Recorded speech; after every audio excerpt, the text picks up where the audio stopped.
Levítico capítulo 24. Disse o Senhor a Moisés: ordena aos filhos de Israel que te tragam azeite puro de oliveira, batido, para o candelabro, para que haja lâmpada acesa continuamente. Versículo 1. Os dois elementos que compunham a função do candelabro e da mesa da proposição eram, respectivamente, o azeite e os pães asmos. Os sacerdotes deveriam manter o candelabro sempre aceso e cuidar para que em cada sábado houvesse novos pães sobre a mesa, no lugar santo do santuário. O azeite sabemos ser um símbolo do Espírito Santo, e o pão representa Cristo, o pão da vida, João capítulo 6, versículo 35, e sua palavra, o maná espiritual. Esses dois símbolos declaram a missão do povo de Deus na terra e a condição necessária para a admissão no reino dos céus. Assim como a lâmpada deveria estar acesa continuamente, o povo de Deus deve manter acesa a chama do Espírito Santo, a fim de revelar o caráter de seu Senhor. E a cada sábado, reunido como um só povo, comungar da palavra de Deus, conforme o exemplo deixado pelo nosso Mestre. Lucas capítulo 4, versículo 16, Mateus capítulo 12, versículo 12. Todos os dias, o candelabro era mantido aceso, e na mesa jamais faltavam os pães. Deus coloca à nossa disposição a constante guia do Espírito e a porção diária de sua palavra.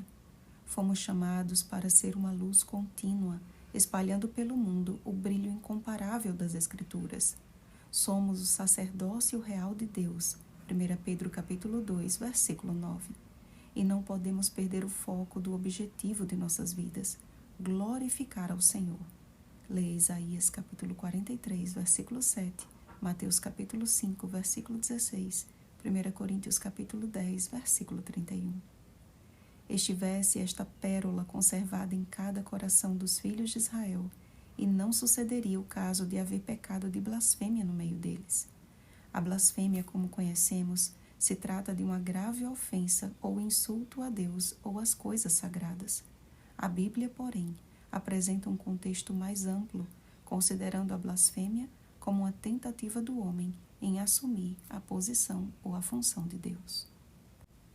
Certa feita, quando Jesus estava em Cafarnaum, antes de operar a cura de um paralítico, ele fez a polêmica declaração de que perdoava os pecados daquele homem, sendo acusado por isso de blasfêmia. Marcos capítulo 2, versículo 7. Da mesma forma, quando levado preso e colocado diante do sinédrio, a sua resposta ao sumo sacerdote, afirmando ser o Filho de Deus, provocou grande alvoroço entre a turba acusadora e a pronta acusação: blasfemou. Mateus capítulo 26, versículo 65. Blasfêmia, portanto, refere-se a assumir uma função ou a posição que só a Deus pertence. Jesus não blasfemou, pois ele é Deus. Mas Satanás, que desde tempos antigos ambiciona ocupar o lugar do Altíssimo, tem trabalhado incansavelmente para que o homem também conserve a mesma ambição. O profeta Daniel declarou que surgiria um poder que cuidaria em mudar os tempos e a lei. Daniel capítulo 7, versículo 25. Assumindo então uma função que só a Deus pertence. O princípio bíblico é muito claro, amados. Ninguém é autorizado a acrescentar ou a tirar palavra alguma das Escrituras Sagradas. Apocalipse capítulo 22, versículos 18 e 19. Precisamos, amados, nos apegar firmemente à fé, que nos é qual escudo contra os enganos do maligno. Efésios capítulo 6, versículo 16. E somente mediante o Espírito Santo nossas lâmpadas permanecerão acesas até as bodas do Cordeiro. Mateus capítulo 25, versículo 4. No livro do Apocalipse, vemos que o candelabro é um símbolo da igreja. Apocalipse capítulo 1, versículo 20. Mas de acordo com a parábola proferida por Jesus, em Mateus 25, do 1 ao 13, não basta ser candelabro, não basta ser igreja. Afinal, do que vale uma lâmpada que não ilumina? A presença do Espírito Santo deve ser real e constante no meio do povo do advento.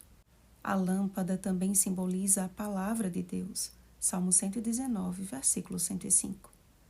Mas do que vale o conhecimento da Bíblia sem o poder do Espírito? Fazer parte da igreja não é sinônimo de salvação, amados. Como o filho da mulher israelita no capítulo de hoje, que blasfemou o nome do Senhor, muitos professos cristãos serão destruídos no juízo, porque escolheram ser guiados por suas próprias paixões. Estamos vivendo, creio eu, a maior crise de identidade da história da Igreja de Deus. Há uma letargia sem precedentes no meio do povo do advento. Onde estão os raios de luz provenientes do céu, quando os reformadores protestantes pregavam com ousadia a verdade que os homens desprezavam? Onde estão aqueles que, qual os pioneiros adventistas, não descansavam enquanto não ouvissem a voz de Deus a lhes conceder mais luz? O grande conflito está à beira de seu desfecho, e a menos que estejamos qual tochas acesas pelo Espírito Santo, não conseguiremos discernir o tempo sobremodo decisivo de nossa peregrinação. É necessário uma obra individual, amados. Se permitirmos que o Senhor conduza o nosso viver diário, Ele mesmo nos dará do maná espiritual e nos habilitará na obra de iluminar o mundo com a sua glória. Despertai, Igreja do Deus vivo, despertai. E digo isto a vós outros que conheceis o tempo. Já é hora de vos despertardes do sono, porque a nossa salvação está agora mais perto do que quando no princípio cremos. Romanos capítulo 13, versículo 11. Oremos, amados. Nosso Deus, Tu, Senhor, reinas eternamente. O Teu trono subsiste de geração em geração. Não estamos sozinhos neste mundo mau, em meio a um conflito que temos que enfrentar todos os dias. Cremos que estás conosco. Então, Pai, converte-nos a Ti e seremos convertidos. Tu és a nossa porção, Senhor. Em Ti esperamos e confiamos, pois grande é a Tua fidelidade. Esvazia-nos de nós mesmos e nos enche do Espírito Santo. Nós te agradecemos porque nos ouves e respondes. Em nome de Jesus. Amém.